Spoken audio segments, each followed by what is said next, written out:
नमस्कार दोस्तों, कैसे हैं आप लोग? मेरे ख्याल से अच्छे होंगे और अपनी पढ़ाई लिखाई को अच्छे से कर रहे होंगे। यूपीपीसीएस 2023 के लिए मॉक टेस्ट हम कर रहे हैं। किसी भी परीक्षा के लिए इंपॉर्टेंट है क्योंकि जीएस के प्रश्नों का एक अच्छा कलेक्शन है ये। टू पार्ट में इसको हमको करना था। पार्ट फर्स्ट में 75 क्वेश्चन हमने कर लिए थे। सेकंड पार्ट में भी 75 क्वेश्चन हम यहाँ पर करेंगे। दो पार्ट में बांटने का केवल एक रीजन है कि आप इसको आसानी से देख सकें। यूपीपीसीएस 2023 की प्रीलिम्स की टेस्ट सीरीज भी स्टार्ट हो गई है, होने जा रही है, तो आप इसको ज्वाइन कर सकते हैं और इन प्रश्नों के माध्यम से आप अंदाजा भी लगा सकते हैं कि हमारे टेस्ट सीरीज में कैसे प्रश्न आपके सामने होंगे और उनका व्याख्या सहित पूरा आपको पीडीएफ दिया जाएगा। ऑनलाइन टेस्ट आप जब चाहें जितनी बार चाहें दे सकते हैं। ये टेस्ट का शेड्यूल है, 8 मई तक ये समाप्त हो जाएगा। इसमें 5 टेस्ट सीसैट के हैं और 20 टेस्ट जीएस के हैं। और ये जो ट्रेंड एनालिसिस है, पिछले वर्षों में पूछे गए प्रश्न जो जिस सेगमेंट से रहे हैं उसी के आधार पर हम यहाँ पर इसको डिस्कस करेंगे और साथ में हमारी टेस्ट सीरीज भी ऐसे ही होगी, क्योंकि पेपर के पैटर्न को लेकर चलना ठीक रहता है। किसी टेस्ट में किसी सब्जेक्ट के क्वेश्चन ज़्यादा, किसी टेस्ट में किसी सब्जेक्ट के क्वेश्चन ज़्यादा, जिससे कि कैसा भी पेपर आए तो आप आसानी से कर सकें। नोम पांडे, आपका गाइड, आपका दोस्त। चलिए शुरू करते हैं और लेते हैं 76 नंबर प्रश्न। इस पार्ट का ये पहला प्रश्न है। टोटल में देखेंगे तो 76 नंबर प्रश्न है। किस सार्वजनिक क्षेत्र की इकाई ने पहाड़ी क्षेत्रों में दूरसंचार कनेक्टिविटी को बेहतर बनाने के लिए हिमाचल प्रदेश के साथ समझौता किया है? एक स्टेट के साथ समझौता हो रहा है। पूछा जा रहा है किस सार्वजनिक क्षेत्र की इकाई ने किया है, और है क्या? पहाड़ी क्षेत्रों में दूरसंचार कनेक्टिविटी की। अब यहाँ पर दूरसंचार कनेक्टिविटी की बात हो रही है तो आप हो सकता है चले जाए एनटीपीसी की तरफ, हो सकता है एनएचपीसी की तरफ चले जाए, तो ये प्रश्न इंपॉर्टेंट हो जाता है। या आप पावर ग्रिड की तरफ भी जा सकते हैं, आप पावर फाइनेंस कॉर्पोरेशन की तरफ भी जा सकते हैं। ऐसे प्रश्न कंफ्यूजन वाले आपसे पूछे जाते हैं। Power grid corporation of India, जिसको शॉर्ट में पावर ग्रिड के नाम से जाना जाता है, इसने अभी हिमाचल प्रदेश राज्य विद्युत जो बोर्ड है उसके साथ एक समझौते पर हस्ताक्षर किया है और ये पहाड़ी क्षेत्रों में करेगा क्या? दूर संचार कनेक्टिविटी को उपलब्ध कराने की कोशिश करेगा। तो सी ऑप्शन इसका बिल्कुल करेक्ट है। कहाँ पर करेगा? पहाड़ी एरियाज में, जो हिल्स एरियाज है वहां पर करेगा। कांगड़ा, ऊना, मंडी, कुल्लू, बिलासपुर, ये सब क्षेत्र इसके अंतर्गत कवर किए जाएंगे। प्रतिवर्ष 24 जनवरी को अंतर्राष्ट्रीय शिक्षा दिवस मनाया जाता है। एक स्टेटमेंट है। और दूसरा है 11 नवंबर को भारत में राष्ट्रीय शिक्षा दिवस के रूप में मनाया जाता है। ये दूसरा स्टेटमेंट है। 24 जनवरी की डेट यहाँ पर पूछी जा रही है, तो अंतर्राष्ट्रीय शिक्षा दिवस इस दिन मनाया जाता है, बिल्कुल सही बात है। और 24 जनवरी को एक दिवस और मनाया जाता है। अगर आप यूपी से रिलेटेड हैं, यूपी के रहने वाले हैं, ये यहाँ क्या पेपर देते हैं, तो 24 जनवरी को और कौन सा दिवस मनाया जाता है ये आपको बताना चाहिए कमेंट करके, आपको जानकारी होनी चाहिए। और 11 नवंबर को भारत में राष्ट्रीय शिक्षा दिवस के तौर पर मनाया जाता है, ये भी सही है। भारत में राष्ट्रीय शिक्षा दिवस प्रथम शिक्षा मंत्री मौलाना अबुल कलाम आजाद की स्मृति में मनाया जाता है। 11 नवंबर को मौलाना अबुल कलाम आजाद की जयंती होती है और उसी कारण से 11 नवंबर को राष्ट्रीय शिक्षा दिवस के रूप में मनाया जाता है। 2008 में इसकी शुरुआत हुई थी। तो दोनों बातें यहाँ पर सही हैं। सी ऑप्शन इसका बिल्कुल करेक्ट है। और ये जो है 24 जनवरी को अंतर्राष्ट्रीय शिक्षा दिवस के तौर पर, ये भी 2018 से ही मनाया जा रहा है, बहुत ज़्यादा पहले से नहीं। सी ऑप्शन इसका करेक्ट हो जाएगा। सड़क परिवहन मंत्रालय ने अनुसंधान और विकास के लिए किस संस्था के साथ समझौता ज्ञापन पर हस्ताक्षर किए हैं? सड़क परिवहन मंत्रालय कर रहा है और ये कर रहा है आईआईटी रुड़की के साथ। सी ऑप्शन इसका करेक्ट हो जाएगा। किसके साथ कर रहा है? आईआईटी रुड़की के साथ। Development of highway infrastructure, highway infrastructure के डेवलपमेंट के लिए ये किया जा रहा है। स्वदेशी प्रौद्योगिकियों का प्रयोग अब किया जाएगा, क्योंकि हमारे यहाँ जो भी काम होते हैं वो विदेशी इनोवेशन, विदेशी जो प्रौद्योगिकी है, टेक्नोलॉजी है, उस पर आधारित होते हैं। तो इंडिजिनस टेक्नोलॉजी पर आधारित अब ये कोशिशें हो रही हैं। परमाणु हथियारों के निषेध पर संधि को संयुक्त राष्ट्र महासभा ने किस वर्ष में मंजूरी दी थी? बहुत ही बढ़िया प्रश्न है। परमाणु हथियार निषेध पर जो संधि है उसको संयुक्त राष्ट्र सभा ने किस वर्ष मंजूरी दी थी? Treaty on nuclear weapons prohibition, ये रेटिफाइड कब हुआ था, यही पूछा जा रहा है। तो इसको 2017 में मंजूरी दी गई थी और भारत ने घोषणा की है कि वह संधि का समर्थन नहीं करता है। भारत इसका समर्थन नहीं करता है। तो परमाणु हथियार रखने वाले जो 9 देश हैं वो इसका समर्थन नहीं करते हैं। 9 देश कौन कौन से हैं? अगर आपको जानकारी है तो जरा टाइप करिएगा कमेंट बॉक्स में। किसने कहा था? आज़ादी हमारी पहुंच के अंतर्गत है, हमें इसे कसकर पकड़ना चाहिए। स्टेटमेंट बेस्ड प्रश्न आपसे पूछे जाते हैं। ये बात है 9 अगस्त 1942 की, और 9 अगस्त 1942 में 1942 में भारत छोड़ो आंदोलन चल रहा था।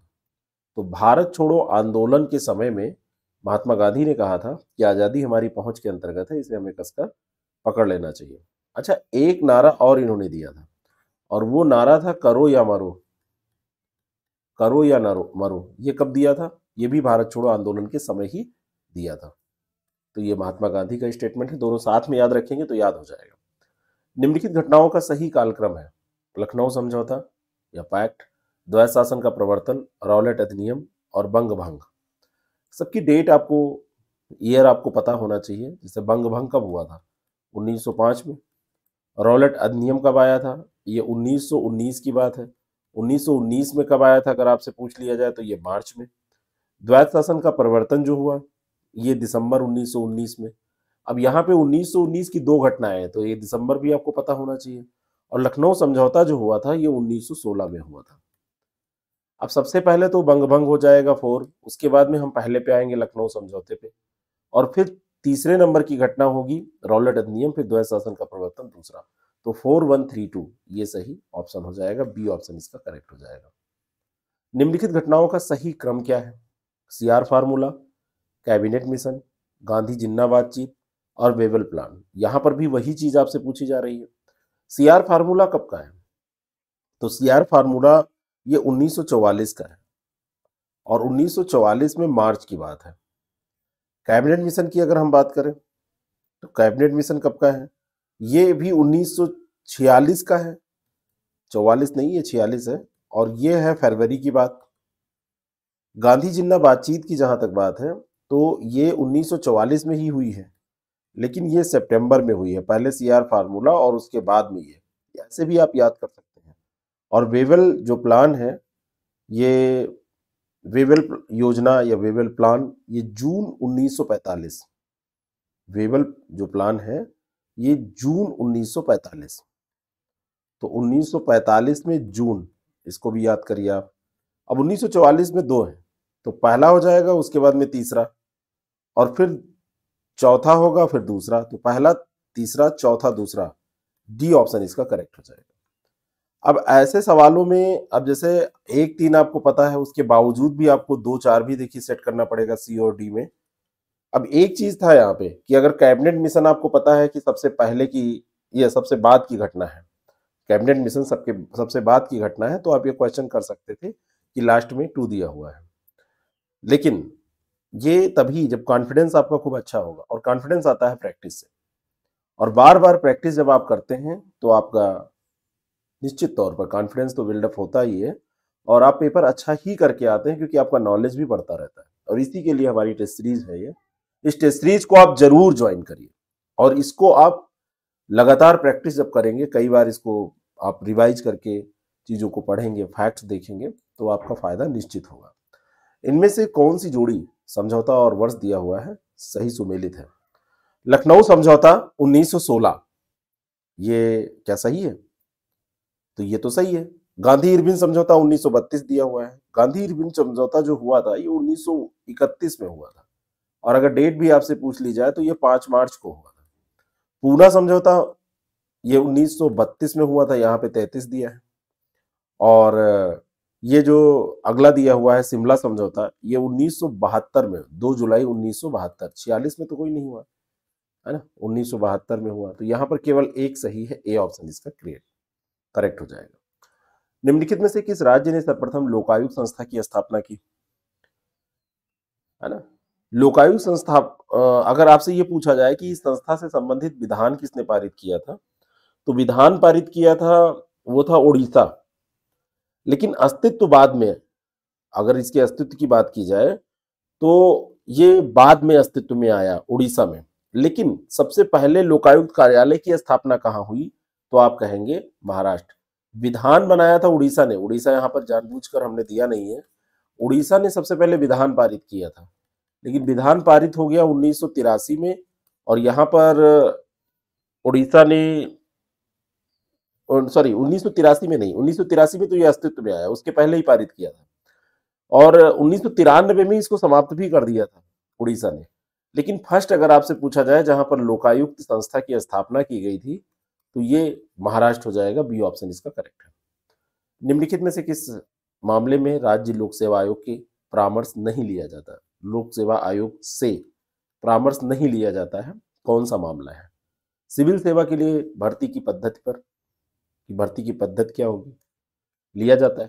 सिविल सेवाओं की नियुक्ति में अनुसरण लिए जाने वाले सिद्धांतों पर, सिविल सेवाओं में प्रोन्नति एवं एक सेवा से दूसरी सेवा में अंतरण के लिए अनुसरण किए जाने वाले सिद्धांतों पर, सिविल सेवकों के स्थानांतरण पर। बड़ा सरल किस्म का ये प्रश्न है, बहुत ही सरल किस्म का ये सवाल है, क्योंकि जो ट्रांसफर होता है वो गवर्नमेंट करती है, उसमें आयोग का कोई मतलब नहीं है। आयोग जो है सेलेक्ट करके भेज देता है कि ये बच्चे हैं जिनकी नियुक्ति की जा सकती है, तो फिर अलग अलग विभागों में उसका जैसे भी नियुक्ति होनी है नियुक्ति हो गई, फिर ट्रांसफर ऐसे होता रहता है ना। स्थान वाला ट्रांसफर, विभाग भी बदले जाते हैं। अनुच्छेद 320 है, उसके अंतर्गत राज्य लोक सेवा आयोग के जो कृत्य हैं, सिविल सेवकों के स्थानांतरण का कार्य भी इसके अंतर्गत है, तो वो शामिल उसमें नहीं है।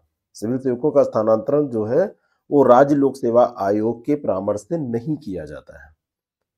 राज्य लोक सेवा आयोग की कृत्य किसमें दिए हुए हैं? तो ये आर्टिकल 320 और उसमें स्थानांतरण शामिल नहीं है। निम्नलिखित कथनों में से सत्य कथन आपको बताना है। 86 नंबर प्रश्न। राजस्थान कुल दालों के उत्पादन में शीर्ष पर है। और दूसरा है कि मध्य प्रदेश कुल खाद्यान्न उत्पादन में शीर्ष पर है। कुल दालों के उत्पादन की अगर हम बात करें तो सबसे ज्यादा दाल होती है मध्य प्रदेश में, और मध्य प्रदेश के बाद में होती है राजस्थान में। अगर डेटा चेंज होगा कहीं तो उसको अपडेट कीजिएगा। और फिर महाराष्ट्र में। और कुल खाद्यान्न तो सबसे ज्यादा होता है यूपी, यूपी के बाद में एमपी, और एमपी के बाद में पंजाब। तो इस लिहाज से आप देखेंगे तो राजस्थान कुल दालों में ये सेकंड है, गलत हो जाएगा। मध्य प्रदेश कुल खाद्यान्न में प्रथम नहीं है, सेकंड है, क्योंकि यूपी है प्रथम पे। तो ये दोनों गलत हो जाएंगे, डी ऑप्शन करेक्ट है। एक हमारा आंकड़े वाला वीडियो आएगा एग्जाम से पहले, तो आप उसको देख लीजिएगा, उसमें काफी कुछ आपको मिल जाएगा। कुल दूध के उत्पादन में शीर्ष 2 देश कौन से हैं? क्रमशः भारत अमेरिका, भारत चीन, चीन भारत, और भारत ब्राजील। तो सबसे ज्यादा जो दूध का उत्पादन है वो कहां पर होता है? भारत में। और भारत के बाद में सेकंड नंबर पर है अमेरिका। तो ये सही है, ए पर दिया है, तो ए ऑप्शन इसका करेक्ट हो जाएगा। निम्नलिखित में से शीर्ष 2 दुग्ध उत्पादक राज्य कौन से हैं? अब वहां पर देखिए वर्ल्ड का डेटा आपसे पूछा, और कभी कभी एक ही टॉपिक से आपका ये देखिए इंडिया का डेटा भी पूछा जा सकता है, जहां पर स्टेट लेवल की जानकारी होनी चाहिए। तो सबसे ज्यादा भारत में दूध उत्पादन जो होता है वो उत्तर प्रदेश, और उत्तर प्रदेश के बाद में होता है राजस्थान में। डी ऑप्शन इसका बिल्कुल करेक्ट है। और उसके बाद में आगे जो बारी आती है वो मध्य प्रदेश की है, और मध्य प्रदेश के बाद में आपका गुजरात है, और गुजरात के बाद में आंध्र प्रदेश। तो ये क्रम भी आपको याद होना चाहिए। जल्दी ही अपडेटेड वीडियो हम अलग से डिस्कस करेंगे। उस स्थान का नाम बताइए जहां पर गीतकार श्री त्यागराज के सम्मान में नियमित रूप से त्यागराज आराधना त्योहार मनाया जाता है। त्यागराज का जो जन्म हुआ था, ये जन्म हुआ था तमिलनाडु में, और तमिलनाडु का एक स्थान पड़ता है थिरुवरूद। थिरुवरूद, तो थिरुवरूद जो स्थान है ये पड़ता है तंजावुर जिले में। तो वहां पर उनकी त्यागराज आराधना के तौर पर उनके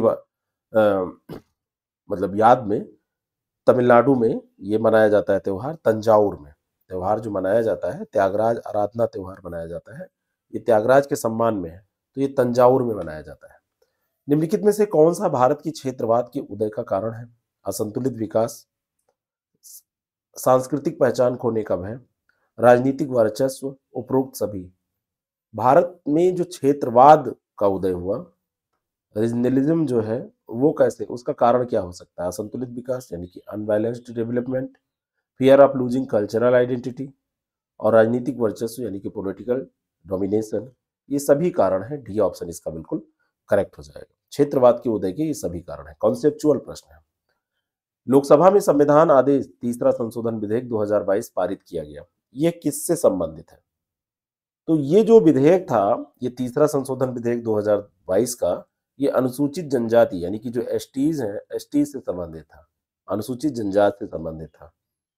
और 1950 का एक संविधान आदेश था, उसी में संशोधन इसके अंतर्गत किया गया है ना? उसी के अंतर्गत इसमें संशोधन किया गया है। तो ये किससे संबंधित था? अनुसूचित जनजाति से। ए ऑप्शन इसका करेक्ट हो जाएगा। निम्नलिखित युग्मों में से एक सुमेलित नहीं है। एपिको आंदोलन पी हेगड़े, चिपको आंदोलन एस एल बहुगुणा, नर्मदा बचाओ आंदोलन मेधा पाटकर और शांत घाटी आंदोलन बाबा आमटे। तो एपिको पी हेगड़े सही है, चिपको जो है ये बहुगुणा मेधा पाटेकर ये सही है। शांत घाटी आंदोलन जो है बाबा आमटे की जहां तक बात है ये वन्यजीव संरक्षण और नर्मदा बचाओ आंदोलन से जुड़े थे। इनका संबंध आमटे का किससे था? इनका संबंध भी नर्मदा बचाओ आंदोलन से ही था। शांत घाटी आंदोलन जो है ये डॉक्टर सलीम अली का नाम इसमें चर्चित था। डॉक्टर सलीम अली जो थे उनका नाम इसमें चर्चित था। तो डी ऑप्शन इसका बिल्कुल करेक्ट हो जाएगा, ये सही सुमेलित नहीं है। पेटा इंडिया 2022 का पर्सन ऑफ द ईयर का खिताब किससे मिला है? पर्सन ऑफ द ईयर का खिताब किसे मिला है? इस पेपर का आंसर के साथ मैं पीडीएफ आपको हमारे टेलीग्राम चैनल पर दे दूंगा। हमारा जो टेलीग्राम चैनल है IAS प्रेप ऑफिशियल के नाम से है, आपको डिस्क्रिप्शन बॉक्स में उसका लिंक मिल जाएगा। इस वीडियो की स्पीड अगर कम लग रही है तो आप इसको तेजी से बढ़ा के देख सकते हैं, और अगर नॉर्मल लग रही है तो थोड़ा बहुत लिख के आप पढ़ते चलिए। तो पर्सन ऑफ द ईयर जो पेटा इंडिया 2022 का खिताब है ये मिला है किसको? सोनाक्षी सिन्हा को। 22 का मैं पूछ रहा हूँ, 2022 का ये किसको मिला है? 23 का नहीं, 2022 का। तो ये सोनाक्षी सिन्हा को। पेटा क्या है? People for ethical treatment of animal. ये एक अंतर्राष्ट्रीय पशु अधिकार गैर लाभकारी समूह है। पेटा इंडिया यानी कि इंडिया में जो काम करता है। और इसके पहले आलिया भट्ट को भी इसमें चुना जा चुका है, पर्सन ऑफ द ईयर का खिताब दिया जा चुका है। और पेटा इंडिया की जो स्थापना है वो 2000 में की गई थी, सन 2000 में इसकी स्थापना की गई थी। जरा 2023 का बताइएगा, करंट अफेयर में हमने उस दिन डिस्कस किया था। पेटा इंडिया जो पर्सन ऑफ द ईयर 2023 का है तो वो कौन चुना गया है? खेलकूद में उत्कृष्टता के लिए कौन सा पुरस्कार दिया जाता है? खेलकूद में उत्कृष्टता के लिए जमुनालाल, अर्जुन, टैगोर, मूर्ति देवी। तो खेलकूद में कोई उत्कृष्ट है तो उसको अर्जुन पुरस्कार दिया जाता है ना? अर्जुन पुरस्कार उसको दिया जाता है। और राजीव गांधी खेल रत्न पुरस्कार जो है और अर्जुन पुरस्कार, ये खिलाड़ियों को उनकी 4 साल की उपलब्धियों के आधार पर दिया जाता है। 4 साल की उपलब्धियों के आधार पर दिया जाता है, तो ये भी आपको ध्यान रखना है।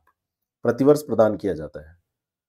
आप ऐसे प्रश्नों को अगर प्रैक्टिस करना चाहते हैं तो हमारे टेस्ट सीरीज प्रोग्राम से जुड़कर आप इसको कर सकते हैं। व्याख्या सहित सब कुछ आपको मिल जाएगा, अच्छी प्रैक्टिस हो जाएगी, तो एग्जामिनेशन देते समय आपको जो डर लगता है वो नहीं लगेगा, क्योंकि इतने पेपर देने के बाद आप बिल्कुल माहिर हो जाएंगे। और ये पेपर आधारित है बिल्कुल उस ट्रेंड एनालिसिस पे, जहां से कितने क्वेश्चन कैसे पूछे जाते हैं उसके आधार पर हमने इसको सेट किया है। पहले चरण में उत्तर प्रदेश के कितने मेडिकल कॉलेजों में ई सुश्रुत व्यवस्था लागू की गई है?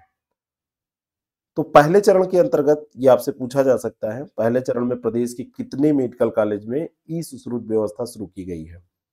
और इसमें सॉफ्टवेयर के जरिए मरीज का रजिस्ट्रेशन, भर्ती, डिस्चार्ज, एम्बुलेंस, खाना, दवाई, डॉक्टर, ये सब डिटेल ऑनलाइन मौजूद होंगे।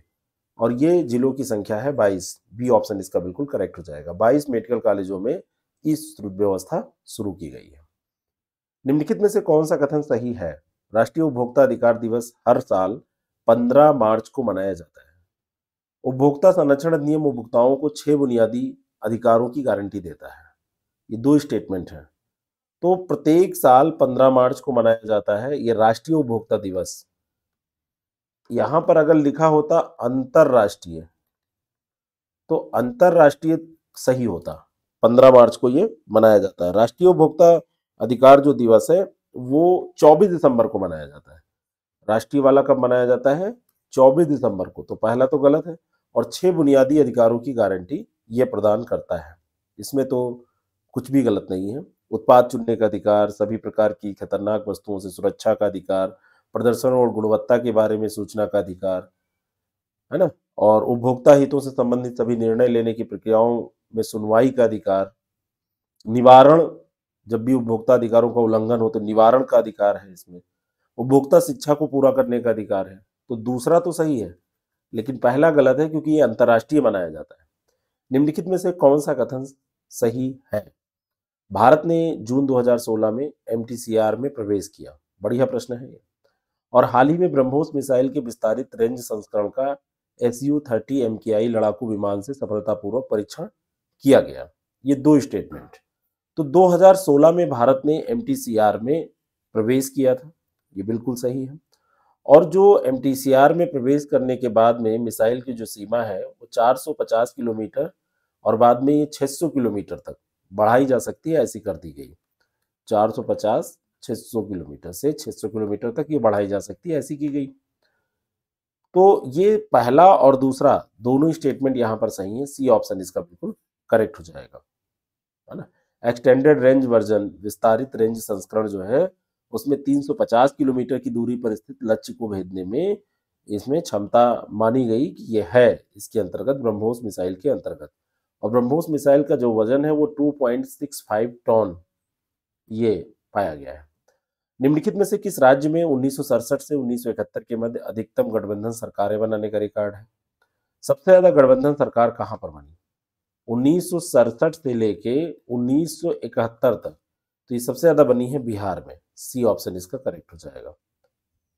9 बार गठबंधन सरकारों का गठन 1967 से 1971 के मध्य हुआ था। 9 टाइम्स। आप सोचिए कि कितनी ज्यादा बार। पुराना मुद्दा है, हो सकता है कभी पूछ ले। अभ्यास तोपची महाराष्ट्र के देवताली में स्कूल ऑफ आर्टिलरी में किसके नेतृत्व में आयोजित किया गया? Lieutenant general S Harimohan Iyer, ऐसे नाम दिए हुए हैं यहाँ पर। तो इसका सही है लेफ्टिनेंट जनरल एस हरमोहन दास अय्यर, यही सही है। ए ऑप्शन इसका करेक्ट हो जाएगा। और ये स्वदेशी निर्मित हथियार प्रणालियों का अभ्यास था, मुख्य आकर्षण यही थी। और तोपची ये वार्षिक स्तर पर वार्षिक मारक क्षमता प्रदर्शन और प्रशिक्षण अभ्यास है। आत्मनिर्भरता इस बार का इसका मुख्य विषय रहा है। आत्मनिर्भरता इसका विषय रहा है। फेम सेकंड योजना के तहत इलेक्ट्रिक वाहनों की बिक्री में कौन सा राज्य शीर्ष पर है? इलेक्ट्रिक वाहनों की बिक्री में कौन सा राज्य शीर्ष पे हो सकता है? भाई फेम सेकंड योजना में सब्सिडी दी जाती है। इलेक्ट्रिक वाहनों की बिक्री में सबसे ज्यादा सब्सिडी किसने प्राप्त की? तो सबसे ज्यादा तो प्राप्त जो किया है वो महाराष्ट्र है। इलेक्ट्रिक वाहनों की बिक्री के मामले में महाराष्ट्र सबसे आगे है। कौन है? महाराष्ट्र सबसे आगे है। और महाराष्ट्र के बाद में कर्नाटक है, तमिलनाडु है, ये सारे स्टेट आते हैं। ठीक है, तो सबसे जो आगे है वो महाराष्ट्र है। महाराष्ट्र। और महाराष्ट्र के बाद में फिर कर्नाटक, तमिलनाडु, गुजरात, ये सब, इन सब का क्रम आता है। फेम जो योजना है ये 1 अप्रैल 2019 से इसका सेकंड चरण शुरू किया गया था। फेम का सेकंड चरण 1 अप्रैल 2019 से शुरू किया गया था। और वैसे फेम जो इंडिया योजना है, फेम केवल देखा जाए तो 2015 में शुरू की गई थी। फेम सेकंड ये अप्रैल 2019 में शुरू किया गया था। केंद्रीय बजट 2023-24 का मुख्य विषय समावेशी विकास पर ध्यान केंद्रित करना है, जो विशेष रूप से किस अवधारणा को प्रोत्साहित करता है? तो ये अवधारणा है कौन सी? सबका साथ सबका विकास।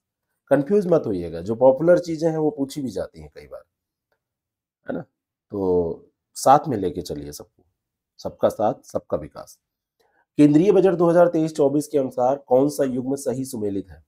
उज्ज्वला योजना के तहत 9.6 करोड़ एलपीजी कनेक्शन, कोविड रोधी टीकाकरण 102 करोड़ का, और जनसंख्या जनधन बैंक खाते 47.8 करोड़। अब ये आंकड़े इसमें जारी किए गए हैं, सेंट्रल जो यूनियन बजट रहा है, यूनियन बजट के अंतर्गत ये आंकड़े जारी किए गए हैं और ये तीनों के तीनों आंकड़े सही हैं। डी ऑप्शन इसका बिल्कुल करेक्ट हो जाएगा। ठीक है, अब ये कहीं भी आपसे पूछा है, देखिए इसमें बजट वगैरह सब कुछ हमने शामिल किया है। ये टेस्ट सीरीज बिल्कुल आप समझ लीजिए कि एक ऐसा प्रयास है जो मैं ये नहीं कहूँगा कि पेपर आउट कर देंगे, हम लोग पेपर आउट कर देंगे, ऐसा नहीं, लेकिन पेपर आउट इस रूप में हो जाएगा कि आप बिल्कुल अच्छे से पूरा पेपर कर पाएंगे। कारण उसका होगा कि आप हर डायरेक्शन से, हर एंगल से क्वेश्चन कहीं ना कहीं किए हुए होंगे, आपके पास भंडार होगा आपके दिमाग में। केंद्रीय बजट 2023 में चालू वर्ष की आर्थिक वृद्धि का अनुमान कितना है? तो ये अनुमान लगाया गया है आज़ादी के 75वें वर्ष में, जो एक चमकते सितारे के रूप में भारतीय अर्थव्यवस्था को पहचाना जाता है। इसमें हमारी चालू वर्ष की जो आर्थिक वृद्धि है वो 7% की बात की गई है कि 7% ये रहेगी। पहले चरण में 1 लाख प्राचीन शिलालेखों के डिजिटलीकरण के साथ भारत श्री एक डिजिटल एपिग्राफी संग्रहालय में स्थापित किया जाएगा। तो श्री में आई किस लिए प्रयुक्त हुआ है? तो श्री में जो आई है वो प्रयुक्त हुआ है इंस्क्रिप्शन के लिए। ऐसे प्रश्न यूपी कमीशन पूछता है, इंस्क्रिप्शन के लिए ये प्रयुक्त हुआ है सी। ठीक है, भारत श्री, जरा श्री का फुल फॉर्म बताइएगा। भारत साझा अभिलेखों का भंडार, तो ये इंस्क्रिप्शन, आई फॉर इंस्क्रिप्शन। तो श्री का फुल फॉर्म आपको कमेंट करके बताना है। 10 फरवरी को मनाए गए विश्व दलहन दिवस 2023 की थीम क्या है? फैक्चुअल प्रश्न है। एक तो आप जान लीजिए कि 10 फरवरी को विश्व दलहन दिवस मनाया जाता है, पोषण का एक बहुत बढ़िया माध्यम है। 2016 को दलहन वर्ष भी घोषित किया था यूएन ने, पल्स ईयर भी घोषित किया था यूएन ने 2016, वर्ष जो 2016 है उसको। दालों का एक नाम होता है लेग्यूम्स, तो कभी आपसे लेग्यूम्स कहा जाए तो ये दालों की बात की जा रही है। वैश्विक स्तर का खाद्य पदार्थ माना जाता है क्योंकि हर देश में ये उगता है और खाया जाता है किसी न किसी रूप में। और प्रोटीन का बहुत समृद्ध स्रोत होता है, वसा कम करता है, कोलेस्ट्रॉल कम करता है, चाहिए और क्या, मोटापे से लड़ने में मदद करता है। तो ये जो है, ये इस बार की जो थीम रही है वह है सतत भविष्य के लिए दलहन। बी ऑप्शन इसका करेक्ट है। राष्ट्रीय महिला दिवस पर हर साल 13 फरवरी को ये मनाया जाता है। तो ये किसकी जयंती पर मनाया जाता है? किसकी जयंती होती है? 13 फरवरी राष्ट्रीय महिला दिवस, नेशनल वुमेन डे। तो नेशनल वुमेन डे हर साल 13 फरवरी को मनाया जाता है। ये किसकी जयंती पर? तो ये जयंती होती है सरोजिनी नायडू की। सरोजिनी नायडू जी की जयंती पर यह मनाया जाता है। 1879 को इसी दिन 13 फरवरी को इनका जन्म हुआ था। कहाँ पर? इनका जन्म हुआ था हैदराबाद में। कहाँ पर जन्म हुआ था? हैदराबाद में। 1925 की बात है, ये प्रथम भारतीय महिला कांग्रेस की अध्यक्ष के तौर पर कार्य करने वाली भारतीय राष्ट्रीय कांग्रेस की प्रथम अध्यक्षा थी। यूपीआई लाइट फीचर लॉन्च करने वाला पहला बैंक कौन सा है? यूपीआई लाइट फीचर जब पूछा जाएगा तो आप इसमें पेटीएम पेमेंट्स बैंक को टिक कीजिएगा, ए ऑप्शन इसका बिल्कुल करेक्ट हो जाएगा। छोटे मूल्य वाले जो यूपीआई लेन देन है वो आसानी से हो पाएंगे। कवच 2023 के संदर्भ में सत्य कथन पहचानिए। यह 21वीं शताब्दी की साइबर सुरक्षा की चुनौतियों से निपटने के लिए और तकनीकी समाधानों की पहचान करने के लिए राष्ट्रीय हैकाथॉन है और विजेता टीमों को कुल 40 लाख रुपए की पुरस्कार दी जाएगी। तो पहला तो सही है, लेकिन विजेता टीम को इसके अंतर्गत पुरस्कार की जो राशि है वो 20 लाख रुपए की दी जाएगी। कितनी दी जाएगी? 20 लाख, 40 लाख नहीं है, 20 लाख की ये दी जाएगी। तो सेकंड स्टेटमेंट यहाँ पर गलत है, फर्स्ट सही है। बी ऑप्शन इसका बिल्कुल करेक्ट हो जाएगा। अगला जो प्रश्न है, भारतीय रिजर्व बैंक सरकारी प्रतिभूति उधार दिशा निर्देश जो है 2023 के अनुसार सरकारी प्रतिभूति उधार लेन देन न्यूनतम 1 दिन और अधिकतम कितने दिनों में पूरा किया जाएगा? न्यूनतम तो सीमा रख दी गई कि 1 दिन में पूरा किया जाएगा, लेकिन अधिकतम कितने दिन है? How many days? मैक्सिमम कितने दिन? तो ये 90 दिनों की बात है। बी ऑप्शन इसका बिल्कुल करेक्ट हो जाएगा। कितने दिनों में? 90 दिनों में। बहुमंजिला आवासीय अपार्टमेंट के अंदर अच्छी गुणवत्ता वाले नेटवर्क की खोज, गुणवत्ता में सुधार के तरीकों की जो पुनर्कल्पना है, इस पर एक मोनोग्राफ प्रकाशित किया गया है। तो ये मोनोग्राफ किसने प्रकाशित किया है? तो ये हमारे यहाँ telecom regulatory authority of India है, ट्राई, उसी ने किया है। आप देखते हैं जब आपको कहीं मल्टी स्टोरेज बिल्डिंग में जाना होता है, मोटी दीवारें होती हैं, पुराने घने बसे मोहल्ले होते हैं, तो नेटवर्क वहाँ पे नहीं आता। तो बहुमंजिला आवासीय जो अपार्टमेंट है उसमें ट्राई ने कहा है कि भाई हम ऐसा मॉडल प्रस्तुत कर रहे हैं, देखिए क्या सुधार होता है। G7 के संदर्भ में सत्य कथन चुनिए। G7 में Britain, Canada, France, Bharat, Italy, Japan, संयुक्त राज्य अमेरिका शामिल है। और 2023 में 19 से 21 मई तक G7 हिरोशिमा शिखर सम्मेलन की मेजबानी जापान करेगा। कौन करेगा? जापान करेगा। तो ये G7 ये हिरोशिमा शिखर सम्मेलन है, सॉरी, हिरोशिमा, तो ये जापान करेगा, दूसरा सही है। लेकिन पहला आप देखिए, इसमें भारत सदस्य नहीं है और यहाँ पर ये भारत दिया हुआ है। यहाँ भारत की जगह पे अगर दिया होता जर्मनी तो सही होता। Britain, Canada, France, Germany, Italy, Japan, USA. तो पहला गलत है, दूसरा सही है। तो यहाँ पर सही उत्तर हो जाएगा बी। सहभागिता योजना का संबंध किससे है? वृद्धावस्था पेंशन से, गोवंश पालन से, छात्रवृत्ति से, कृषि सहायकी से, किससे संबंधित है? तो सहभागिता योजना अभी 4 जनवरी को 2023 की ही बात कर रहे हैं, योगी आदित्यनाथ ने लखनऊ में बृहद गौ आश्रय स्थल के संबंध में इसका अभी अवलोकन किया था, इसका प्रस्तुतिकरण जो हुआ है। तो ये मतलब गौशाला चलाने वाले जो लोग हैं उनको सेल्फ सस्टेनेबल मॉडल के तहत हेल्प किया जाएगा। तो ये गौवंश पालन से संबंधित है। बी ऑप्शन इसका बिल्कुल करेक्ट हो जाएगा। अंतर्राष्ट्रीय आईपी सूचकांक 2023 में भारत का स्थान क्या है? आईपी का मतलब आप समझते हैं, अगर नहीं समझते हैं तो समझ लीजिए। अंतर्राष्ट्रीय आईपी सूचकांक में क्या किया जाएगा? बौद्धिक संपदा, इंटेलेक्चुअल प्रॉपर्टी की बात है ना। तो इसमें जो प्रथम स्थान मिला है वो यूएसए को मिला है इस सूचकांक में। और ये जो सूचकांक है ये संयुक्त राज्य अमेरिका को प्रथम, उसके बाद यूके और फ्रांस को नंबर देता है। और ये US chamber of commerce global innovation policy centre के द्वारा जारी किया गया है। और भारत की जो इसमें रैंक है वो रैंक 42वीं है। बी ऑप्शन इसका करेक्ट है। निम्नलिखित में से कौन सा युग्म सही सुमेलित है? Jyoti Shukla handball, Mohammad Arif hockey, Suhas Alwai para badminton और मनीषा भाटी बैडमिंटन। अभी हुआ क्या है, उत्तर प्रदेश दिवस पर पुरस्कार दिए गए हैं। तो इसमें रानी लक्ष्मीबाई पुरस्कार और लक्ष्मण पुरस्कार दिया गया है। ज्योति शुक्ला को रानी लक्ष्मीबाई पुरस्कार दिया गया, हैंडबॉल से ये रिलेटेड है और ये कानपुर की रहने वाली हैं। मोहम्मद आरिफ को क्या हॉकी में दिया गया है? सबसे पहले तो हमको ये चेक करना है। तो मोहम्मद आरिफ को हॉकी में दिया गया है, बिल्कुल सही है, यही यहाँ पर दिया ही गया है। और ये हॉकी के अंतर्गत, ये लक्ष्मण पुरस्कार के अंतर्गत दिया गया है हॉकी में, और ये गोरखपुर के हैं। सुहास अलवाई ये आईएएस हैं, आप जानते हैं। और ये पैरा बैडमिंटन किससे संबंधित है? पैरा बैडमिंटन से सुहास अलवाई। तो सुहास अलवाई लखनऊ से बिलोंग करते हैं। और मनीषा भाटी बैडमिंटन दिया हुआ है। मनीषा भाटी को रानी लक्ष्मीबाई पुरस्कार, महिला है, उनको दिया गया है। और ये वुशु से संबंधित है, बैडमिंटन से नहीं। किस गेम से? वुशु से। तो 1, 2, 3 सही हो जाएगा, बी ऑप्शन करेक्ट है। 28 फरवरी राष्ट्रीय विज्ञान दिवस 2023 की थीम है। 28 फरवरी को ये मनाया जाता है। क्यों मनाया जाता है? आप जानते हैं, रमन प्रभाव की खोज की थी एक हमारे वैज्ञानिक ने, जिनका नाम आपको पता है, सीवी रमन महोदय। 28 फरवरी 1928 को इन्होंने खोज की थी। 28 फरवरी और सन भी था 1928। इसी के अवसर पर ये राष्ट्रीय विज्ञान दिवस मनाया जाता है। इसी की याद में 2023 का जो मनाया गया, वैश्विक भलाई के लिए वैश्विक विज्ञान, global science for global wellbeing, ये वाला ऑप्शन बी, ठीक है, ये सही हो जाएगा। मोमेंटम 2.0 के संबंध में सही कथन कौन सा है? मेट्रो यात्रियों के लिए सेवाओं को बुक करने के लिए भारत का पहला वर्चुअल शॉपिंग ऐप। अब आपसे देखिए, ऐसे प्रश्न जब आप प्रैक्टिस कर लेंगे तो ऐसे प्रश्नों को प्रैक्टिस करने के बाद में कोई छोटा प्रश्न पूछा जाएगा वो भी सही हो जाएगा।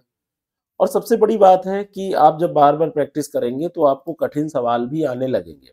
करत करत अभ्यास थे जड़मट होत सुजान, रसरी आवत जाते सिल पर पड़त निशान। तो और एक शेड्यूल के मुताबिक जब आप बंद कर इसकी तैयारी करेंगे तो यकीन मानिए आपको पता ही नहीं चलेगा कि कब आपके हजारों की संख्या में दसियों हजार क्वेश्चन तैयार हो गए। जो क्वेश्चन आप कर रहे हैं वो तो तैयार हो ही रहा है, उसकी व्याख्या पढ़ रहे हैं तो और क्वेश्चन भी, तो आपके ऐसे सारे सवाल सही हो जाएंगे। तो भारत का पहला वर्चुअल शॉपिंग ऐप है मोमेंटम 2.0। सही बात है, इसमें कोई गलत बात नहीं है।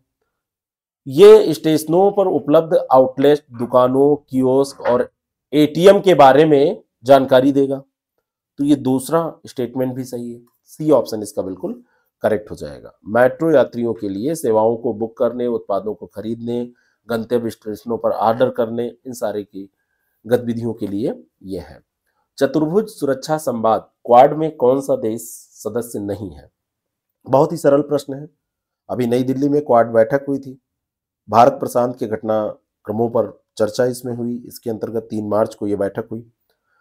2007 में क्वाड स्थापित हुआ था और इसमें ऑस्ट्रेलिया है, अमेरिका है, भारत है और इसके साथ में जापान है और यहाँ पर रसिया नहीं है। डी ऑप्शन इसका बिल्कुल करेक्ट हो जाएगा। अध्यक्षता जयशंकर प्रसाद ने की थी, एस जयशंकर ने की थी। 5वें जन औषधि दिवस का मुख्य विषय क्या था? जन औषधि दिवस ये अभी 5वां मनाया गया है 3 मार्च को। जन औषधि दिवस किस तारीख को? 3 मार्च को मनाया गया है। 5वां जन औषधि दिवस था 2023 में जो मनाया गया है। तो ये जन औषधि सस्ती भी और अच्छी भी, ये इसका इस बार का मुख्य विषय था। इसका मुख्य विषय जन औषधि सस्ती भी और अच्छी भी था। तारों के कारण घटित आकाशीय परिघटना कौन है? ओजोन क्षेत्र, कृष्णविवर, इंद्रधनुष, धूमकेतु। जो तारों के कारण घटित आकाशीय घटना है ना, celestial phenomena due to the stars, तारों के कारण। तो भारत के भौतिकविद थे सुब्रमण्यम चंद्रशेखर। 1930 में इन्होंने 1.44 सौरिक द्रव्यमान की एक सीमा निश्चित की थी। 1.44 सौरिक द्रव्यमान की एक सीमा निश्चित की थी और उस सीमा को कहते हैं चंद्रशेखर सीमा, है ना, जो हमने आपको बताया था क्लास में। खैर जो लोग क्लास में नहीं होंगे उनको नहीं पता। तो न्यूट्रॉन स्टार, कृष्णविवर या ब्लैक होल के रूप में श्वेतवामन बन जाते हैं तारे, हमने ये बताया था। और अवशेष जो द्रव्यमान है वो न्यूट्रॉन तारा जो श्वेतवामन बनते हैं, तो उसी में से ये ब्लैक होल, कृष्णविवर या न्यूट्रॉन तारा के रूप में वो परिवर्तित हो जाता है। ठीक है, तो ये जो है कृष्णविवर जो होता है, आकाशीय परिघटना तारों के कारण, ये कृष्णविवर वाली घटना हो जाएगी, जिसको हम अंग्रेजी में ब्लैक होल कहते हैं। बी ऑप्शन इसका बिल्कुल करेक्ट हो जाएगा। किस वैज्ञानिक ने पहली बार कहा था कि पृथ्वी सूर्य के चारों ओर चक्कर लगाती है और पृथ्वी ब्रह्मांड का केंद्र बिंदु नहीं है? यानी कि पहले जो था वो जियोसेंट्रिक अप्रोच था, जिसमें पृथ्वी को सेंटर में मान के बताया जाता था, अन्य ग्रह पृथ्वी का चक्कर लगा रहे हैं। पहली मर्तबा कॉपरनिकस थे, कॉपरनिकस ने कहा था कि नहीं, सूर्य बीच में है और उसके चारों तरफ पृथ्वी चक्कर लगा रही है ना। तो पोलैंड के ये खगोश शास्त्री थे, कभी आपसे पूछ लिया जाए ये कहाँ के थे, तो ये पोलैंड के थे, एस्ट्रोनॉमर थे और मैथमेटिशियन थे, गणितज्ञ थे। निकोलस कॉपरनिकस इनका पूरा नाम था। पूरा नाम था निकोलस कॉपरनिकस पूरा। तो इन्होंने दैनिक गति में पृथ्वी अपने अक्ष पर और वार्षिक गति में स्थिर सूर्य के चतुर्दक चक्कर लगाती है, ये बात इन्होंने बताई थी। निम्नलिखित कथनों पर विचार कीजिए। पृथ्वी के भूगर्भिक इतिहास की व्याख्या का सर्वप्रथम प्रयास फ्रांसीसी वैज्ञानिक कास्ते द बफन ने किया था। कास्ते द बफन ने किया था। और हमारी पृथ्वी की आयु 4.6 अरब वर्ष है और इसकी पुष्टि उल्का पिंडों, चंद्रमा के चट्टानों के विश्लेषण एवं परीक्षण से हुई है। तो दोनों बातें यहाँ पर सही है। अब एक चीज चेक करिए कि फ्रांसीसी वैज्ञानिक थे कि नहीं, तो ये फ्रांसीसी ही थे। उन्होंने ही, कास्ते द बफन जो थे, उन्होंने इतिहास की व्याख्या का सर्वप्रथम प्रयास किया था, भूगर्भिक इतिहास की व्याख्या का। तो यहाँ पर दोनों स्टेटमेंट सही हो जाएंगे। प्राचीन भारतीय महाद्वीप गोंडवाना लैंड का भाग था। इसमें वर्तमान समय का निम्न भूभाग शामिल था। क्या? जो गोंडवाना लैंड है, साउथ वाला हिस्सा, तो उसमें क्या क्या शामिल था, है ना? पैंजिया का उत्तरी भाग लॉरेंसिया तथा दक्षिणी भाग गोंडवाना लैंड था। वो लॉरेंसिया जो था उसमें उत्तरी अमेरिका, यूरोप और एशिया आ जाते हैं।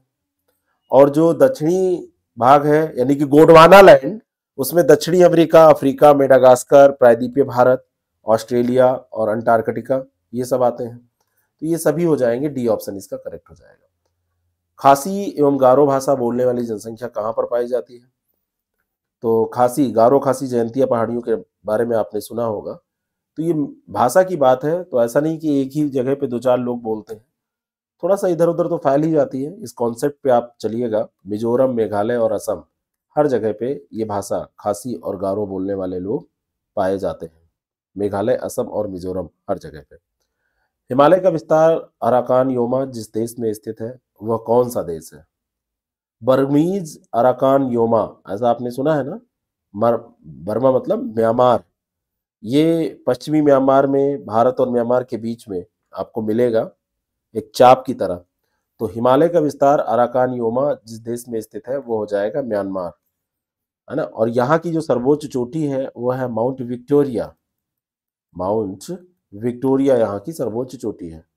खासी की जहाँ तक बात है, खासी के बारे में अभी बात हुई थी भाषा के तौर पर, तो खासी एक पहाड़ी भी है। अब खासी भाषा ठीक है, लेकिन खासी जो है एक पहाड़ी भी है, और खासी पहाड़ी जो स्थित है वो कहाँ पर, मेघालय में स्थित है, ठीक है। और ये ध्यान रखिए, खासी पहाड़ी मेघालय में है, लेकिन म्यांमार की सीमा निर्धारित ये नहीं करती है। ये ध्यान रखना है आपको, म्यांमार की सीमा निर्धारित नहीं करती है। तुरंत मैप उठा के देखिएगा। निम्नलिखित में से कौन सा भारत का सबसे बड़ा भाषाई समूह है? तो भारत की लगभग 76.87% जनसंख्या इंडो आर्यन भाषा समूह से संबंधित है, ठीक है। किससे? Indo Aryan. तो फर्स्ट तो इंडो आर्यन हो गया। सेकंड नंबर पर ये द्रविड़ आता है, द्रविड़ियन जो है ये सेकंड नंबर पर 76.87, यानी कि 77% जो है ये इंडो आर्यन से संबंधित है। और सेकंड नंबर पर 20% के आसपास इससे संबंधित है ये जो द्रविड़ियन है, ड्रॉन्केंस वर्ग। और थर्ड नंबर पर क्या आ जाएगा, है ना, थर्ड नंबर पर क्या आ जाएगा? अब दो के बाद में जो तीसरा नंबर होगा वो बहुत उतना आपसे पूछा नहीं जाएगा, 3 ही स्थान आपसे पूछे जाएंगे। अगर आपको पता है तो कमेंट करके बताइएगा। ड्रॉन्केंसबर्ग पर्वत कहाँ पर स्थित है? बोत्सवाना, नामीबिया, दक्षिण अफ्रीका, जाम्बिया, कहाँ पर? ऐसे ही सवाल आपसे पूछ लिए जाते हैं। तो दक्षिण अफ्रीका में ड्रॉन्केंसबर्ग पर्वत है। कहाँ पर है? दक्षिण अफ्रीका में। सी ऑप्शन इसका बिल्कुल करेक्ट है। और इस टेस्ट में हमने कोशिश की है कि सारे उटपटांग टाइप के महत्वपूर्ण किस्म के तो प्रश्न रहेंगे ही, सारे वो इंपॉर्टेंट प्रश्न आपके सामने आ जाए जो पूछे जाने योग्य हैं, या उस तरीके के प्रश्न पूछे जाते हैं जिससे कि आप सही से रिवीजन करते रहें, जो कमियां हैं उनको दूर करते रहें। शेड्यूल के अकॉर्डिंग हम चलेंगे, और इस ट्रेंड एनालिसिस का हम बहुत अच्छे से विधिवत पालन इसमें करेंगे। अलग अलग वर्षों में अलग अलग प्रकार के पेपर जैसे पूछे गए हैं, ऐसे पेपर आपके सामने रहेंगे। निम्नलिखित में से कौन शीतोष्ण कटिबंधीय मरुस्थल है? शीतोष्ण कटिबंधीय मरुस्थल 30 डिग्री से 60 डिग्री अक्षांश के मध्य में जो पाए जाने वाले मरुस्थल होते हैं उनको कहा जाता है। और ये यहाँ पर जो पैटागोनिया मरुस्थल है, पैटागोनियन मरुस्थल, गोबी और लद्दाख मरुस्थल, ये सब इसके अंतर्गत आते हैं। गोबी भी इसमें आ जाएगा, लद्दाख मरुस्थल भी इसी के अंतर्गत आ जाएगा। तो इसका सही ऑप्शन डी हो जाएगा। निम्नलिखित कथनों पर विचार करें। धरातल पर वायुमंडलीय वायुदाब और तापमान के बीच परस्पर उल्टा संबंध होता है। तापमान ज्यादा होगा, वायुदाब कम होगा, यानी कि P प्रोपोर्शनल टू 1/T या T प्रोपोर्शनल टू 1/P, अगर ऐसा कहा जाए तो सही है। और गर्मियों में तापमान सबसे अधिक होने के कारण वायुदाब भी अधिक होगा। जब उल्टा संबंध होता है तो ये कहाँ सही होगा? सिंपल सा, अगर आप साइंस पढ़े हैं तो आप जान सकते हैं, ट्रिक भी है ये। ए ऑप्शन इसका बिल्कुल करेक्ट हो जाएगा। जब तापमान ज़्यादा होगा, टेम्परेचर अधिक, तो प्रेशर जो हो जाएगा वो कम हो जाएगा, क्योंकि हवा टेम्परेचर अधिक होने से आसपास की जो हवा होगी वो गर्म होगी, गर्म होकर ऊपर उठेगी, यानी कि वो हल्की होगी, हल्की होकर ऊपर उठेगी, और जो भारी हवा है वो नीचे आएगी। तो टेम्परेचर अगर ज़्यादा है तो प्रेशर जो है वो कम हो जाएगा, हल्की हो जाएगी हवा। निम्नलिखित में से कौन सा आरंभिक जैन साहित्य का भाग नहीं है? थेरी गाथा, आचारांग सूत्र, सूत्र कृतांग और बृहत कल्प सूत्र। इसमें कौन सा जैन साहित्य का भाग नहीं है, ये पूछा जा रहा है। सिंपल सा वन लाइनर प्रश्न है। थेरी गाथा बौद्ध साहित्य है, और अगर आपको ये पता है तो ये जैन साहित्य कैसे हो जाएगा? आंसर तो निकल आया। बाकी आचारांग सूत्र, सूत्र कृतांग और बृहत कल्प सूत्र, ये तीनों जो हैं ये जैन से संबंधित है। थेरी गाथा में 32 बौद्ध कवित्रियों की कविताएं संकलित हैं, और टोटल 522 थेरी गाथाएं हैं। 522 ये गाथाएं हैं, और 32 इसके अंतर्गत बौद्ध कवित्रियां हैं, कवित्रियां हैं, कवित्रियां नहीं होगा, कवित्रियां हैं। 32 कवित्रियों की रचनाएं इसमें है। कवित्री लिखा जाता है, कवित्री, तो 32 कवित्री की। निम्नलिखित युग्मों में से कौन सा सही सुमेलित नहीं है? नागल बांध, सरदार सरोवर परियोजना, नागार्जुन, हीराकुंड। तो नागल तो सतलुज सही है, सरदार सरोवर नर्मदा सही है, नागार्जुन सागर ये गोदावरी नदी ये गलत दिया हुआ है क्योंकि नागार्जुन सागर किस पर है? कृष्णा नदी पर। तो सी ऑप्शन इसका करेक्ट हो जाएगा। हीराकुंड बांध महानद नदी, ये सही है। पृष्ठीय वायु चक्रवात के केंद्र के ऊपर अभ्यंतर कुंडलित होती है। पृष्ठीय वायु चक्रवात के केंद्र के ऊपर अभ्यंतर कुंडलित होती है, ये कथन है। कारण है हवा चक्रवात के केंद्र में अभिसरित होती है। चक्रवात के केंद्र में हवा अभिसरित होती है, बताइए। चक्रवात का जो केंद्र होता है वहां पर अभिसरित होती है, यानी कि लो प्रेशर होता है। लो प्रेशर होगा तो यानी कि ये अभिसरण हो रहा है, इकट्ठी हो रही है। ठीक है, तो दूसरा तो सही है। और इसी कारण से पृष्ठीय वायु चक्रवात के केंद्र के ऊपर अभ्यंतर कुंडलित हो जाती है। तो कथन कारण दोनों सही है, ए ऑप्शन इसका बिल्कुल करेक्ट हो जाएगा। सही स्पष्टीकरण भी है। ऐसे प्रश्न बस समझ लीजिए तो आपके लिए आसान, नहीं तो ऐसे टिक कर देंगे तो दिक्कत होगी। मक्का का मंड के उत्पादन के लिए प्रयोग किया जाता है। मक्का से निष्कर्षित तेल जैव डीजल के लिए फीड स्टॉक हो सकता है। मक्का के प्रयोग में से अल्कोहली पेय उत्पन्न किया जा सकता है। तो मक्का बड़ा काम का है, स्टार्च के लिए, मंड के लिए इसका प्रयोग किया जाता है उत्पादन के लिए। जैव डीजल भी है, अल्कोहली पेय पदार्थ भी, तीनों सही हैं। सही उत्तर हो जाएगा डी। अब इस प्रश्न में नॉलेज से ज्यादा आपके कॉन्फिडेंस को चेक किया जा रहा है कि आप कंफ्यूज तो नहीं हो रहे हैं कि सारा सही हो जा रहा है, अरे बेकार हो गया सब। तो हर क्वेश्चन की जो करने की ट्रिक है, वही हर क्वेश्चन आप नॉलेज के बल पे आंसर नहीं कर सकते, लेकिन अगर आप प्रैक्टिस कर रहे हैं तो हर क्वेश्चन को कैसे करना है, कैसे उसको पढ़ना है, अगर आपने अच्छे से पढ़ लिया, चीजों को समझ लिया, तो काफी कुछ आसान हो जाता है। ये चीज आपको सीखनी पड़ेगी प्रैक्टिस के द्वारा। प्रैक्टिस करेंगे तभी है आएगी। DW3030 कौन सी फसल की उन्नत किस्म है? बढ़िया ये प्रश्न है, और ये किसकी किस्म है ये आपको बताना है। उत्तरी पश्चिमी मैदानों के लिए विकसित की गई किस्म है। पंजाब, हरियाणा, दिल्ली, राजस्थान और पश्चिमी उत्तर प्रदेश, जम्मू कश्मीर, इन सब एरियाज में जिसका, तो ये गेहूं की किस्म है। किसकी किस्म है? गेहूं की। 3030 DW3030 ये गेहूं की किस्म है, और ये जल्दी बोई जाने वाली किस्म है। ऐसे ही एक WH1270 यानी कि 1270 WH, ये भी अगर कभी आपसे पूछ लिया जाए तो ये भी गेहूं की किस्म है। ऐसे DBW187 ये भी गेहूं की किस्म है। अब ये सब किस्में आपसे पूछी जा सकती हैं। निम्नलिखित में से कौन अनाज के दानों का उत्पादन है? ओटमील, सेगो, सोया फ्लोर, आरारोट। तो अनाज के दानों का उत्पाद क्या है इसमें? क्या सेगो है, सोया फ्लोर है, आरारोट है? ये नहीं है। ओटमील जो है ये अनाज के दानों का उत्पाद है। ऐसे प्रश्न भी आपसे पूछे जाते हैं। 134 नंबर प्रश्न का ए हो जाएगा। निम्नलिखित पद्धतियों में से कौन सी कृषि में जल संरक्षण में सहायता कर सकती है? भूमि की कम या शून्य जुताई, खेतों में सिंचाई के पूर्व जिप्सम का प्रयोग, फसल अवशेष को खेत में ही रहने देना। तो यहाँ पर प्रश्न पूछा जा रहा है जल संरक्षण में सहायक कौन सी है? तो अगर आप शून्य जुताई करते हैं तब भी जल संरक्षण रहेगा, सूखेगा नहीं। कम जुताई, बहुत ज्यादा गहराई तक नहीं करेंगे तो मिट्टी सोखे रहेगा।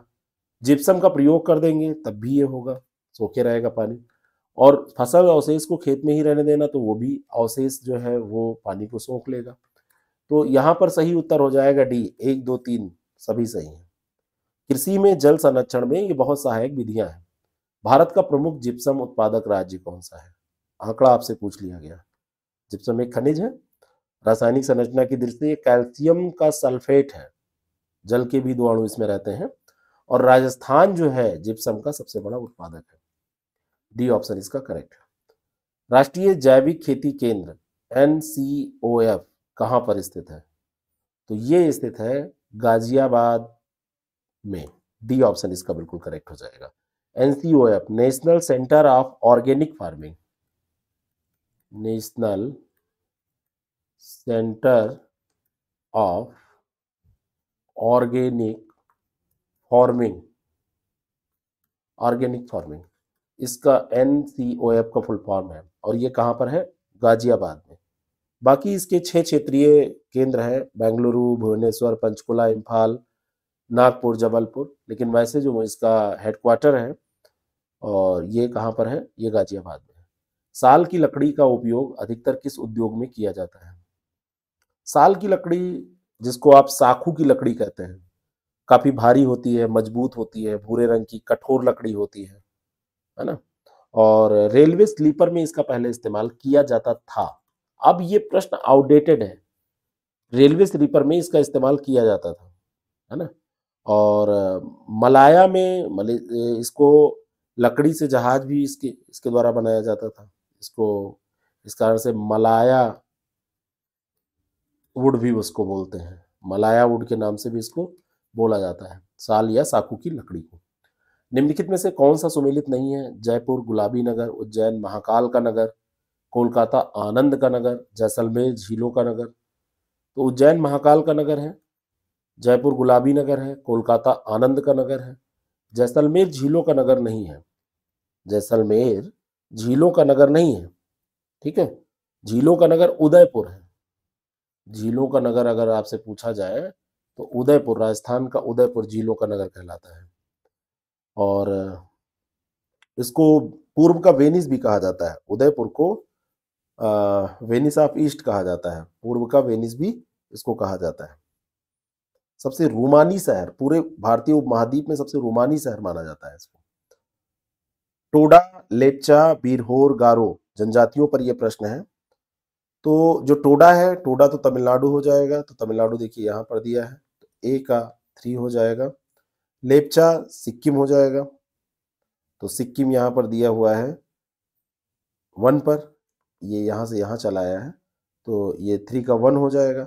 अब इतने पे भी आप सेट करके देख सकते हैं, दो ही में देखिए सही हो गया, है ना। ए का 3 और बी का 1, ए का 3 और बी का 1, इतने से ही काम चल गया। आगे आपने गारो मेघालय मिलाया या नहीं मिलाया, बीरहोर झारखंड मिलाया नहीं मिलाया, कभी कभी ऐसे दो पे ही हो जाते हैं, दो ही सेट करने पे प्रश्न हो जाते हैं। तो ऐसा अगर हो जाए तो ज्यादा मेहनत करने की जरूरत नहीं है, समय बचे तो अगले प्रश्न पे लगाइए। सूची फर्स्ट और सेकंड सुमेलित करना है। उष्णकटिबंधीय वन, शंकु वृक्ष वन और कच्छ वनस्पति पतझड़ वन। उष्णकटिबंधीय जो वन है, ये यहाँ पर देखिए, अब यहाँ राजस्थान में तो ये होंगे नहीं, बात समझ में आ रही है भाई। उष्णकटिबंधीय जो वन है वो साउथ में आपको मिलेंगे, जैसे साइलेंट वैली है, तो ए का हो जाएगा 4।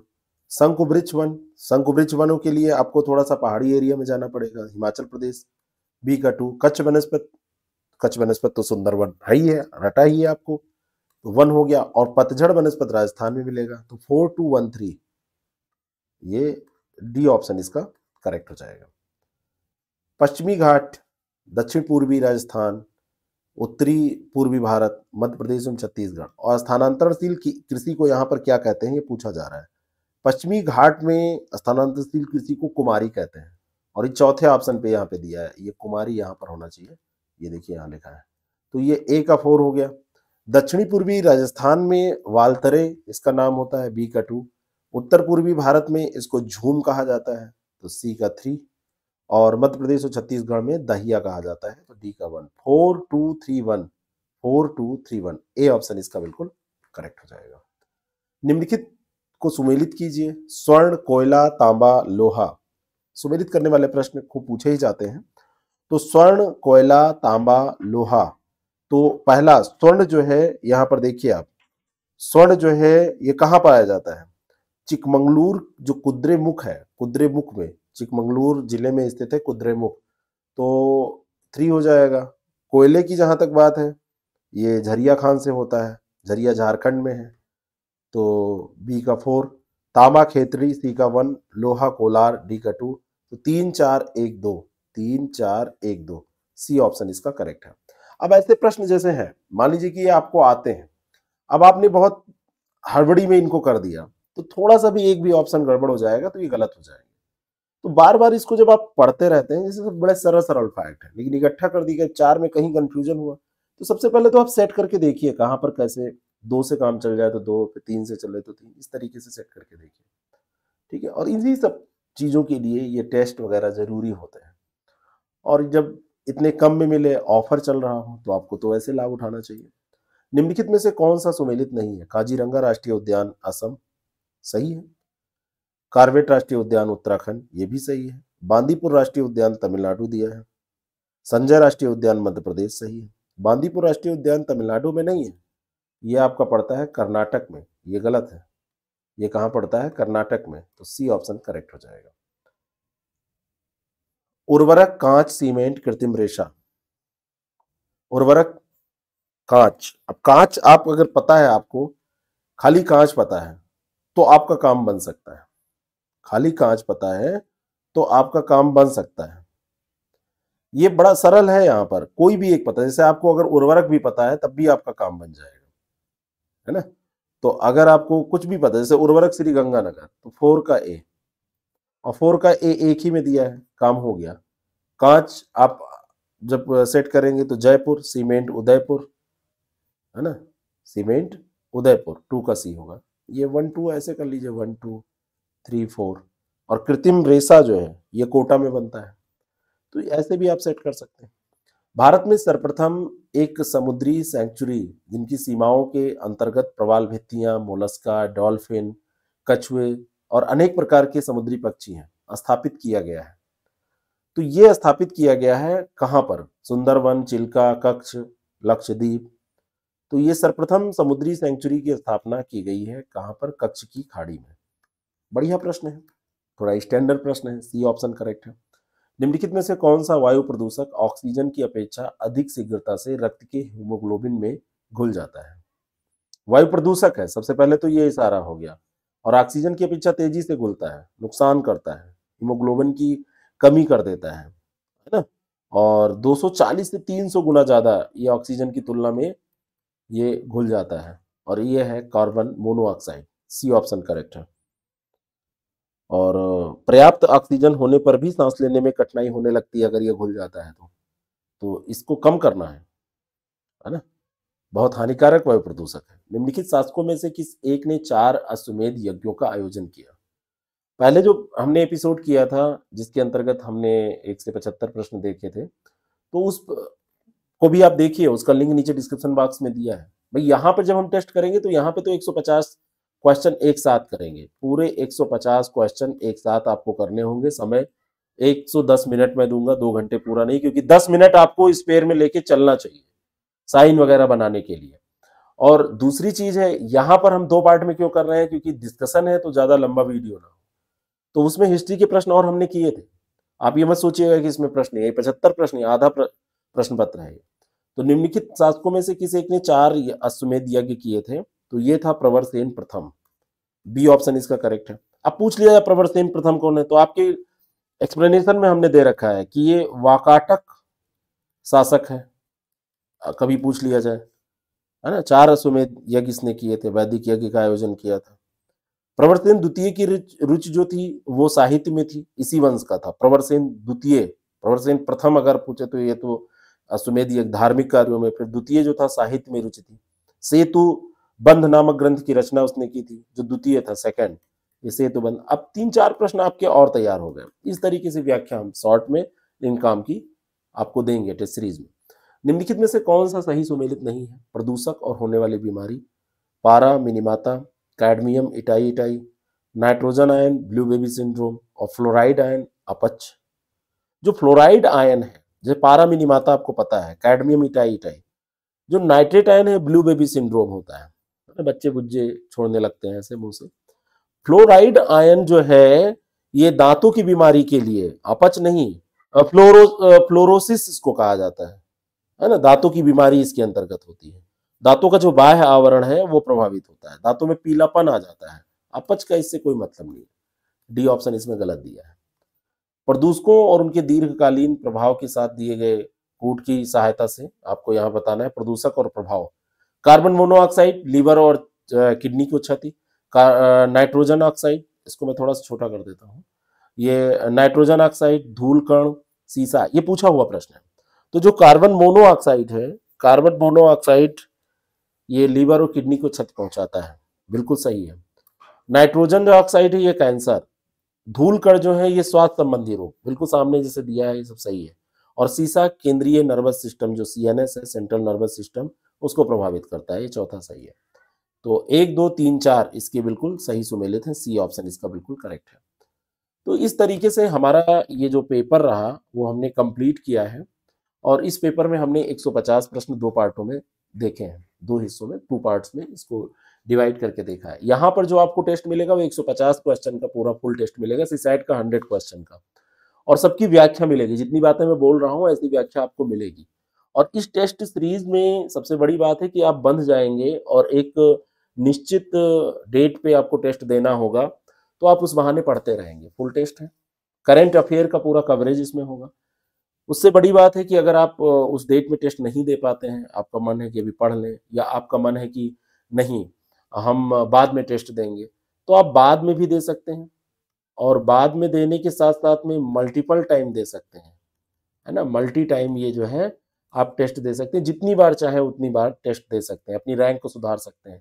और अमंग द स्टूडेंट्स जब आपकी रैंक आएगी, अब बहुत सारे लोग पीडीएफ निकाल के टेस्ट देंगे, तो मुझे नहीं पता कि वो क्या चाह रहे हैं, लेकिन आपको ऑनलाइन देना चाहिए। और ये सारे टेस्ट बाइलिंगुअल हैं, मैंने यहाँ पर मेंशन कर रखा है कि ये सारे टेस्ट हिंदी और इंग्लिश दोनों में है, बाइलिंगुअल है। सबके पीडीएफ भी अलग अलग दिए जाते हैं, इससे आपका फालतू का खर्चा ना बढ़े। तो आप जैसे भी इसको देंगे उसमें आपका रैंक जो आएगा, और जैसे जैसे आप उसमें सुधार करेंगे, रैंक सुधरती चली जाएगी, तो आपकी कमियां दूर हो जाएंगी। अगर आप चाहते हैं इससे जुड़ना, तो हमारे ये 2 नंबर हैं 6307 1281212 और 7408281211। इस पे आप यूपी पीसीएस टीएस 2023 लिख के नीचे डिस्क्रिप्शन बॉक्स में भी पूरा डिटेल दिया है, भेजिए। और हमारे आईएएस प्रेप एकेडमी ऐप जो हमने बता रखा है यहाँ पर, ये आईएएस प्रेप एकेडमी ऐप के थ्रू भी आप इसको डायरेक्ट बाय कर सकते हैं। पूरा ट्रेंड एनालिसिस के आधार पर यहाँ पर चीज़ों को हम डिस्कस करेंगे। जैसे डिस्कस करने का मतलब है कि आपके पेपर में देंगे, और जो मॉक टेस्ट है यहाँ पर डिस्कशन हम करते रहेंगे। मिलते हैं अगले सेशन में। Thank you so much.